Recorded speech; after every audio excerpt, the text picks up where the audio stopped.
So we are now going to talk about the movies that I saw in February at home. And like I said, these are not all new movies. These are just movies that were new to me that I saw at home. So I'm excited to share what I thought. And I do have long reviews of all of these films on my blog, so definitely go check it out and let me know what you think. Okay, so the first one I wanted to talk about is the recent Best Picture winner, Birdman.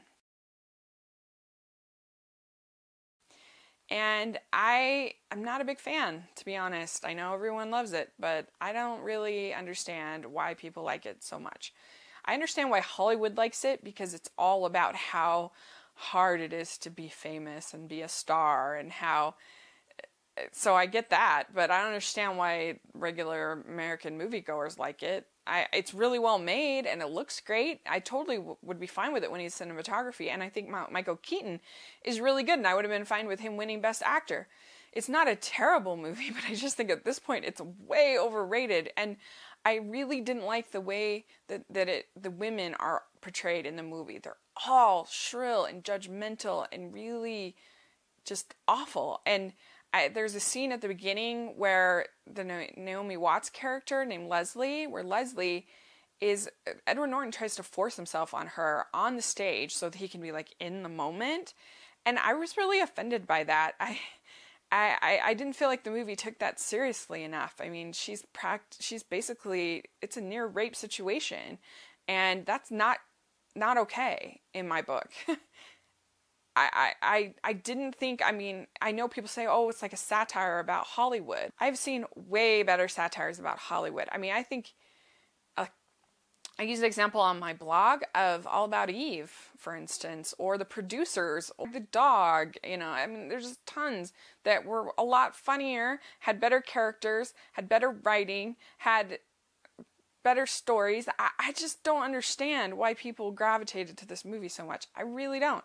I guess people just really like Michael Keaton, or I don't know. I mean, I thought that Boyhood was one of the most sublime, amazing, profound movie-going experiences of my life. And so the fact that it didn't win is just so ridiculous to me. But even if you didn't pick that one, I honestly think that American Sniper is better. I think Whiplash is better than Birdman. I think The Imitation Game is better. It would literally be number 7. I think The Grand Budapest Hotel is much better.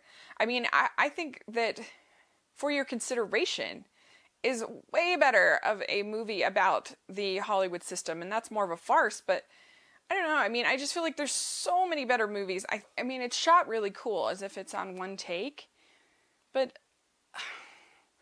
I don't know, like, I just feel like, how much credit can you give it for that? Like, I just don't understand why people love it so much. I really don't. I thought it was fine, but I really was bothered by the female characters. I was really bothered by the near rape scene. I thought the critic was a joke. To me, of course it had to be a woman, first of all, the critic. And I think if that kind of critic exists, then they're sure as heck not going to tell the star of the show they're reviewing. Like, that's a good way to lose your job. I thought that was completely unbelievable, that character. And it's kind of an important character. And I thought that was ridiculous. I don't know. I just don't understand why people like it. I don't get it. So put in your comments down below and tell me why you like it. I'd love to hear. But I liked some things about it, but I just definitely would not be my best picture of the year by a long shot. Next movie that I saw at home is the latest in the Tinkerbell installments. Well, actually, there's one that I think is coming out this week called The Tinkerbell and the Never Beast. I haven't seen that one, but this one is Tinkerbell and the Pirate Fairy. And I really thought it was fun. I really enjoyed it. I think the series is actually stronger than people give it credit for, because it is direct to DVD, but they have good voice casting. The animation is pretty good. The story was pretty good. I thought that this whole, of being sort of a pirate element was really fun, because they could put a lot of little Easter eggs to the original Peter Pan film. There's a lot of little hints about how Captain Hook became Captain Hook, and how the crocodile got the clock in I swallowed the clock. I mean, just lots of little things that were fun. And Tom Hiddleston, who I love, is Captain Hook, and he's great. It's way better than you think. It really is. It's a good movie. And the next movie I saw, which is one that I thought I would hate, and I ended up actually thinking it was okay. I didn't love it, but I thought it was pretty good. Was Alexander and the Terrible, Horrible, No Good, Very Bad Day. And the reason why I thought I would hate this movie is because I love the book. And this is an extremely loose adaptation of the book. It's really not what the book's about. The book is about how Alexander has this terrible day, and basically, like, at the end, it's like, yep, that happens sometimes. There you go. And I love it because I think it validates a child's feelings. And too often we're so quick to be like, stop crying. Stop. Just stop. Stop, stop, stop. And I get it. I don't have kids. So I'm sure that I will get also frustrated like that with kids. But I just love it because it says, you know what? You're a human being and you're going to feel sad. Sometimes you're going to be frustrated. You're going to have a hard day. And that's okay. I think that is so good to tell kids. I love it. And so when I saw the trailer for this, it really made me mad because what they decided to do was make it so basically Alexander has the bad day, and then he blows his birthday candle out, and he wishes that everybody else in the family who seemingly have perfect lives will have a bad day.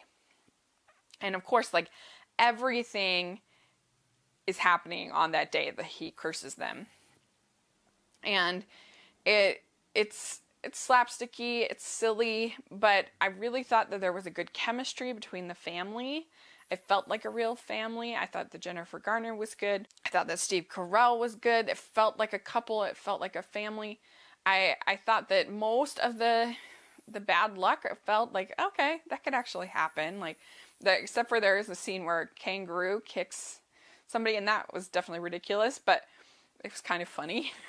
And it was way better than I thought it was going to be. I'll just say that. Like, the laughs were actually pretty good, and I think that it ended up having a nice message, not the same message from the book, but I still thought it was a nice message. And I think the book is much more interesting and much more complex, but it was a pretty good family comedy, and there's not that many of those made live action anymore.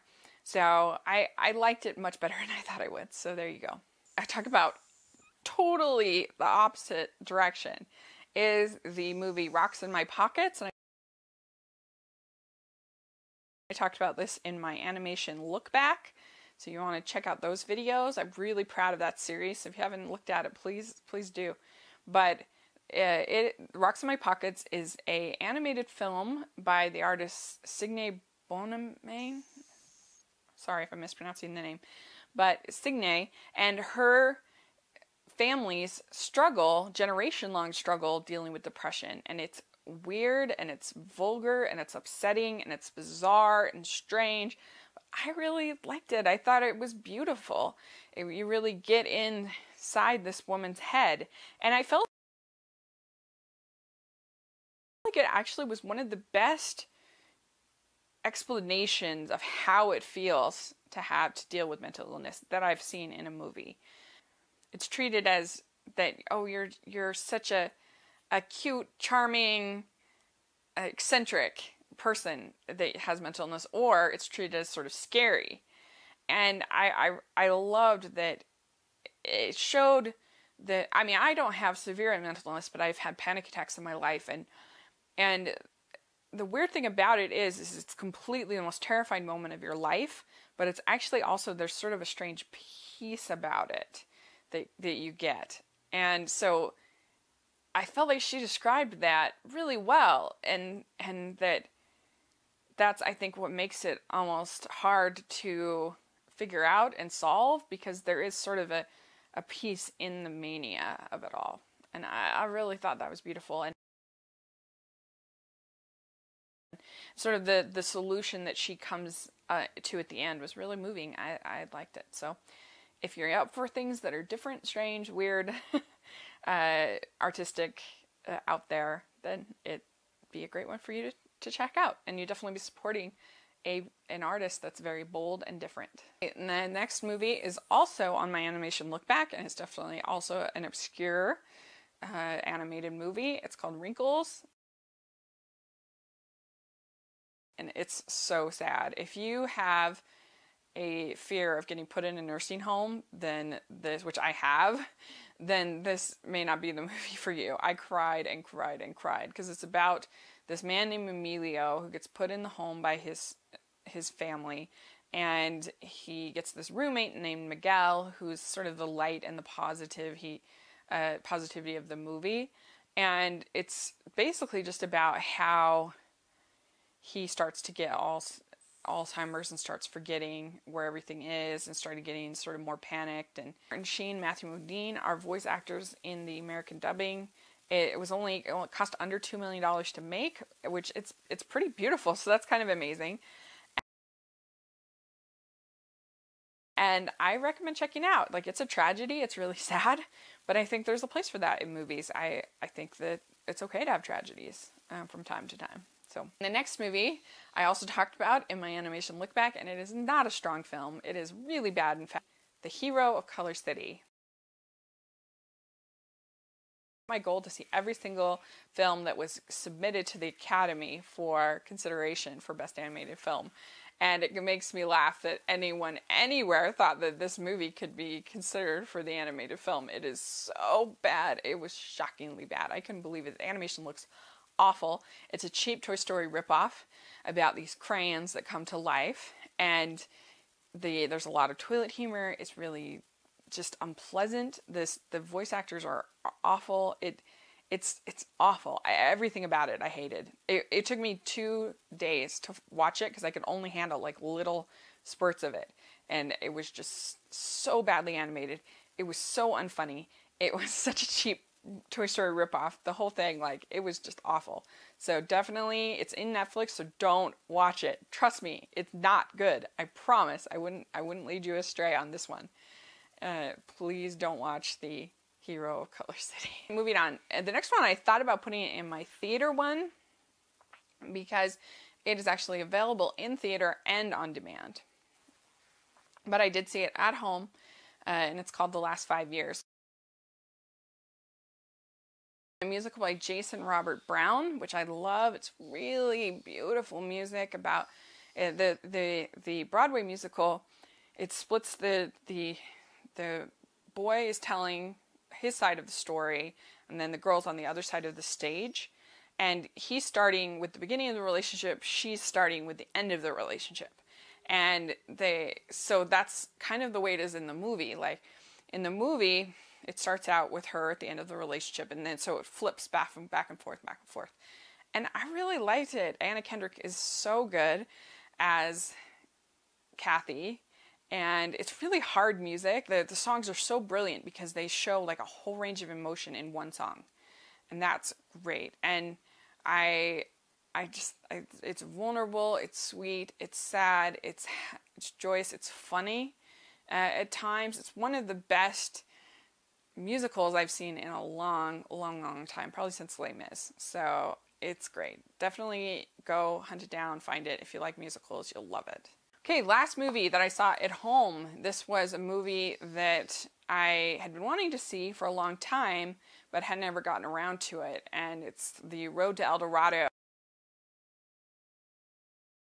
And I'm not the biggest DreamWorks fan in the world. They have, I think, two really successful, good franchises, and then they have one masterpiece, in my opinion. That's Prince of Egypt. I love Prince of Egypt. But Road to El Dorado, it looks great. The animation is beautiful, but I really kind of hated it. I thought it was really culturally and racially insensitive. You know, you have these two white men coming in to the city of El Dorado, and of course they're immediately treated like gods, and all of the depictions of the natives are really insulting and really simplistic and just complete caricatures. And I thought that the two leads were really unlikable, and they were really just, I didn't feel like they grew that much through the course of the movie. It's actually kind of vulgar for a kid's movie. Like, there's some profanity, There's, or at least some near profanity. There's a scene that strongly implies that a character has two characters have sex. The main girl, Chell is her name, I think. She is in a very skimpy bikini, I guess, for the whole movie. And I just thought it was unpleasant. It was really kind of demeaning. I really don't recommend it. The music is okay. The animation is really good. That's the shame. That's the sad part about it, is that the animation's beautiful. And I thought the music was okay. It's kind of done in the same spirit of Tarzan, but it's Elton John singing the background songs, not Phil Collins. But none of them were like particularly memorable. It's not like there's the best is, I guess, It's Great to Be a God, but again, it's kind of insulting, even though it's a little bit catchy, but it's just not, I didn't like it, sorry. I gave it an F. I really didn't care for it. And so that is the movies I saw at home. It was a crazy, crazy month, February. I definitely won't see as many in March, that's for sure. But I'm going to New York in March, which I'm really excited about. And it's also kind of a low TV month in February, so I got to see more movies. So let me know which ones you saw in February that you liked, and what you think of these movies that I've talked about. And especially, like, if you like Birdman a lot, put comments down. If you like any of these movies that maybe I didn't like or did like, or you didn't like ones I liked, put it down in the comments. Let me know. Let's talk about it, and that would be great. So please subscribe to my channel, and I hope you're having a great day.